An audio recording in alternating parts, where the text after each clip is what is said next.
Assalamualaikum warahmatullahi wabarakatuh. Pemirsa, seorang pria tersengat listrik dan dilarikan ke Rumah Sakit Umum Andi Makassau, Kota Parepare. Informasi selengkapnya dapat Anda saksikan sesaat lagi dalam Apa Kabar Parepare untuk edisi kali ini. Tetap bersama saya, Jauhar Manikam. Dan saya Usutun Hasanah. Berikut Apa Kabar Parepare selengkapnya.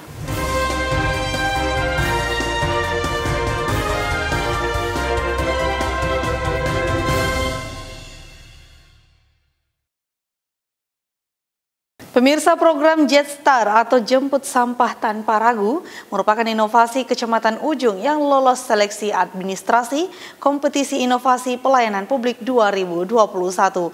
Inovasi ini membantu mengoptimalisasikan pembersihan di rumah warga. Satu lagi inovasi Kecamatan Ujung Kota Parepare lolos seleksi administrasi Kompetisi Inovasi Pelayanan Publik atau KIPP tahun 2021. Camat Ujung Kota Parepare, Ardiansyah, menjabarkan inovasi tersebut adalah Jetstar atau Jemput Sampah Tanpa Ragu. Inovasi tersebut telah melalui berbagai tahapan dan akan menuju top 99 secara nasional. Dia menjelaskan Jetstar merupakan inovasi yang membantu mengoptimalisasi pembersihan di rumah-rumah warga yang tak terjangkau armada dinas kebersihan. Jetstar juga sebagai edukasi dalam pengolahan sampah. Sampah yang didapatkan terlebih dahulu dipilah di bank sampah masing-masing kelurahan. Kemudian sampah yang tak bisa diolah dibuang ke tempat pembuangan sampah sementara. Jetstar itu membantu mengoptimalisasi pengelolaan persampahan di Kota Parepare, khususnya di Kecamatan Ujung. Kami fokus pada sampah-sampah yang ada di jalan lingkungan dan rumah tangga. Cuma bedanya Jetstar ini dia bersinergi dengan bank sampah yang ada di setiap kelurahan. Tidak semua pengelolaan sampah itu bertujuan akhir di tempat pembuangan sementara, akan tetapi ada pengelolaan persampahan yang dilakukan di setiap kelurahan di bank sampah. Nah, selanjutnya apa lagi nih yang bakal diikuti setelah ini lolos seleksi, Pak? Ya, tentunya kami melakukan persiapan setelah merampungkan proposal dan diusulkan melalui sistem Sinovik. Semoga Jetstar ini bisa lebih berkembang, artinya bisa lebih dirasakan manfaatnya oleh masyarakat.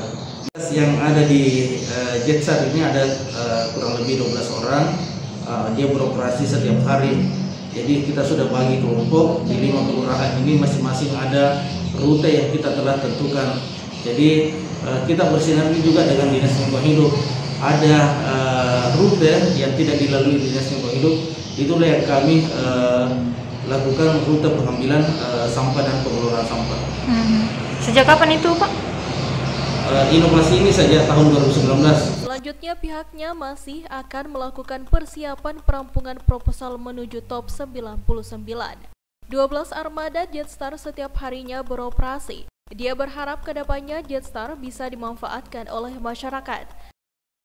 Nur Fadila Wahid, TV Peduli, mengabarkan. Pemirsa, seorang pria berprofesi sebagai buruh bangunan dievakuasi call center 112 terpadu ke Rumah Sakit Umum Andi Makassau karena mengalami kecelakaan kerja tersengat listrik saat memasang atap di tempatnya bekerja. Akibat kejadian ini, korban mengalami luka bakar di bagian kaki dan perut. Seorang pekerja bangunan Andis dilarikan ke Rumah Sakit Umum Andi Makassau untuk mendapatkan perawatan medis. Usai kesetrum listrik saat ia sedang akan memasang atap rumah di tempat ia bekerja.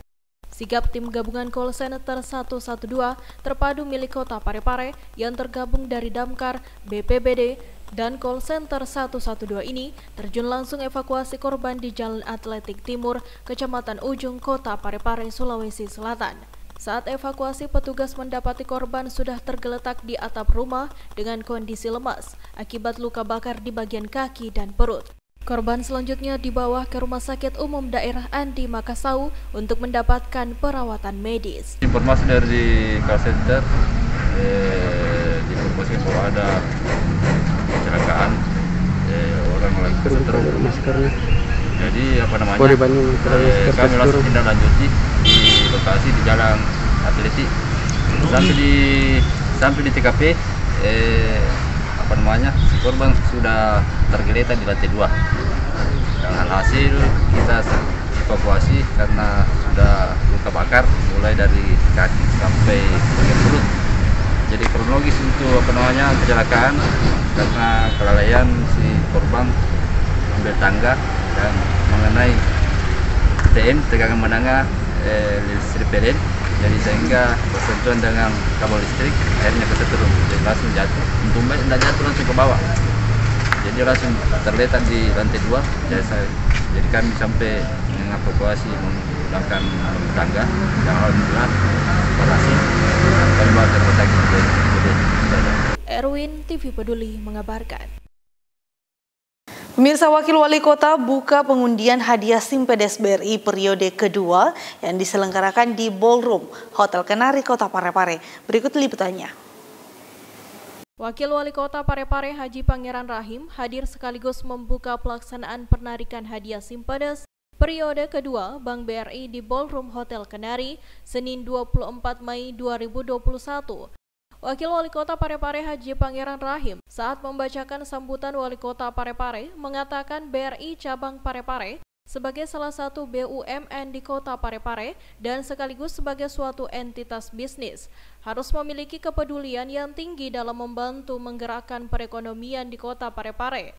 BRI harus mampu menjaga nasabah guna menumbuhkan interaksi timbal balik yang saling menguntungkan dengan para nasabah. Satu BUMN di Kota Parepare sekaligus sebagai suatu entitas bisnis harus memiliki kepedulian yang tinggi di dalam membantu menggerakkan perekonomian di daerah dalam situasi pandemi saat ini.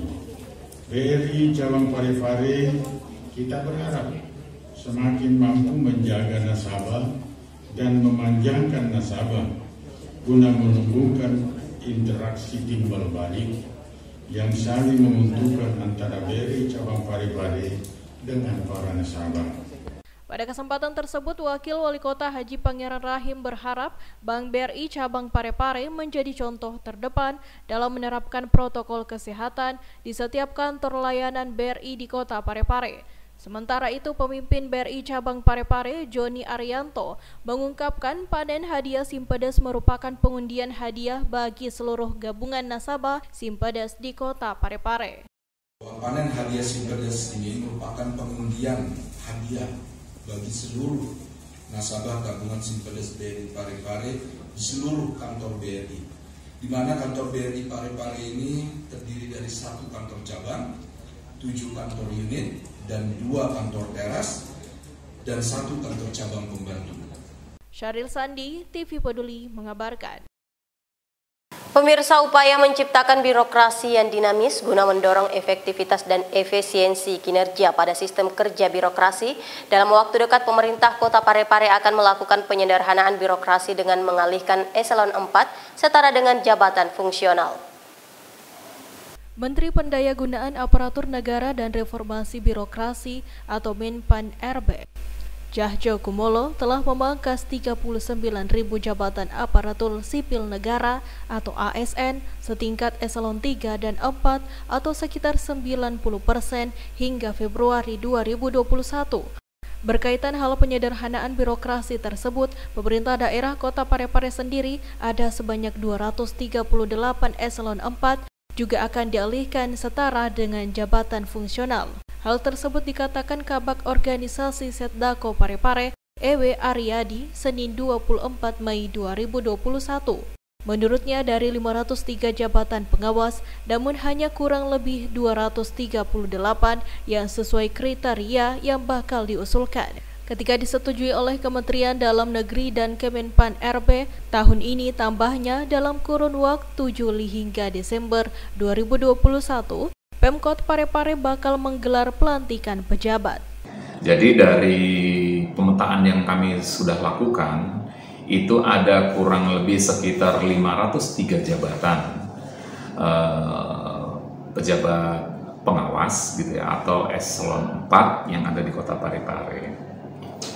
Sesuai dengan kriteria-kriteria yang saya sebut tadi, itu ada kurang lebih 238 jabatan yang nantinya akan disetarakan di jabatan fungsional, dan yang masih ada gitu ya, artinya yang tidak masuk dalam kriteria penyederhanaan birokrasi tadi itu ada sekitar 260. Nur Fadila Wahid, TV Peduli mengabarkan. Lembaga penyiaran publik lokal Kota Parepare menjadi percontohan nasional. Hal tersebut diungkapkan oleh Komisi 1 DPRD Provinsi Sulawesi Selatan. Komisi 1 DPRD Provinsi Sulawesi Selatan mengungkapkan penyiaran publik lokal LPPL di Kota Parepare merupakan lembaga penyiaran yang tidak hanya jadi percontohan Sulawesi Selatan, tapi sampai tingkat nasional sesuai dengan data yang dimilikinya. Pihaknya pun berharap apa yang dicapai ini bisa dipertahankan dan ditingkatkan dari waktu ke waktu. Oleh karena tidak hanya menjadi kebanggaan untuk Kota Parepare, tapi juga menjadi kebanggaan di Sulawesi Selatan, termasuk DPRD Provinsi Sulawesi Selatan. Hal ini diungkapkan Ketua Komisi 1 DPRD Provinsi Sulawesi Selatan, Insinyur Sele KS Dale, saat melakukan kunjungan kerja di Kota Parepare belum lama ini. Lembaga penyiaran publik lokal yang ada di Parepare ini sebagai contoh secara nasional. Bukan hanya di Sulawesi Selatan sebagai contoh, tetapi bahkan secara nasional. Kami punya data. Sehingga itulah makanya kami di Komisi A, yang kebetulan sekali mitra kami di Diskominfo, lalu kemudian di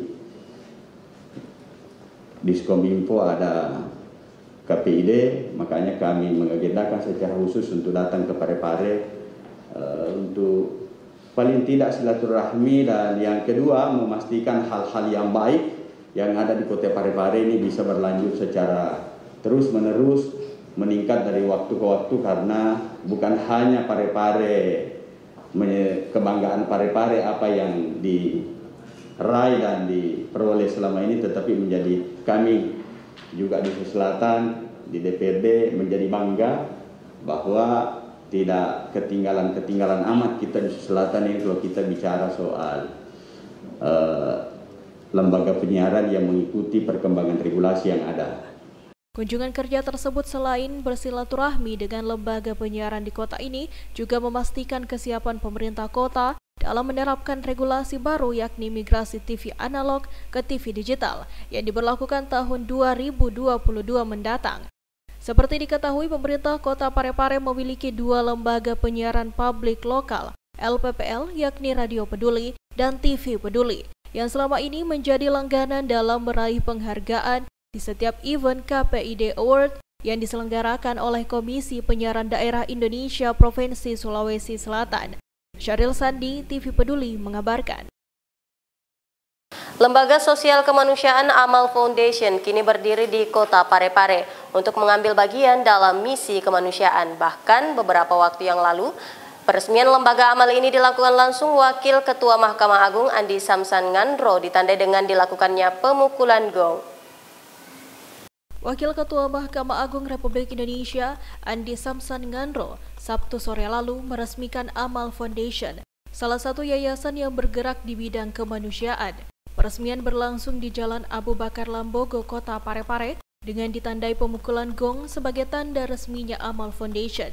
Wakil Ketua Mahkamah Agung Republik Indonesia ini mengatakan, kehadiran Amal Foundation merupakan hal yang dibutuhkan masyarakat. Mereka membutuhkan uluran tangan terlebih di masa pandemi seperti saat ini. Akan membentuk suatu lembaga, suatu yayasan yang akan bergerak di bidang kemanusiaan, kegiatan sosial dan keagamaan. Inilah barangkali yang memang dibutuhkan oleh masyarakat kita dalam situasi yang seperti ini. Ada hal-hal, ada kejadian-kejadian yang memang memerlukan kita untuk turun tangan sebagai panggilan kemanusiaan untuk membantu sesama. Alhamdulillah, mudah-mudahan kegiatan ini diridhoi oleh Allah Subhanahu wa Ta'ala dan diberkahi sehingga menjadi suatu amal ibadah yang dicatat oleh Allah Subhanahu wa Ta'ala.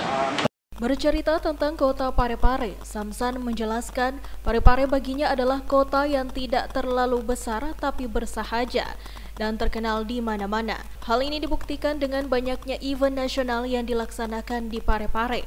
Parepare merupakan tempat kelahiran Presiden Republik Indonesia ketiga dan Ketua Mahkamah Agung pada masanya. Jadi Parepare telah melahirkan orang-orang hebat.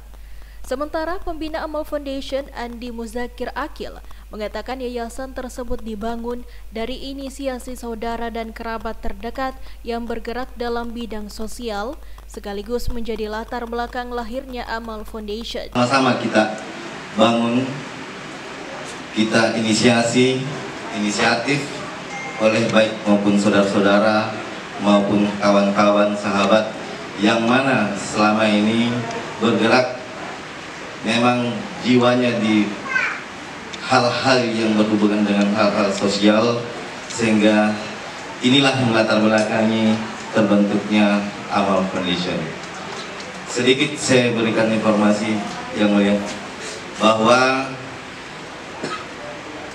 Amal Foundation berdiri atas inisiasi oleh kawan-kawan maupun saudara-saudara yang selama ini memang bergelut, utamanya kawan-kawan yang ada di HIPMI Pare, yang selama ini aktivitas selama kita bermahasiswa adalah melakukan kegiatan-kegiatan sosial yang terjun langsung ke masyarakat. Erwin, TV Peduli, mengabarkan.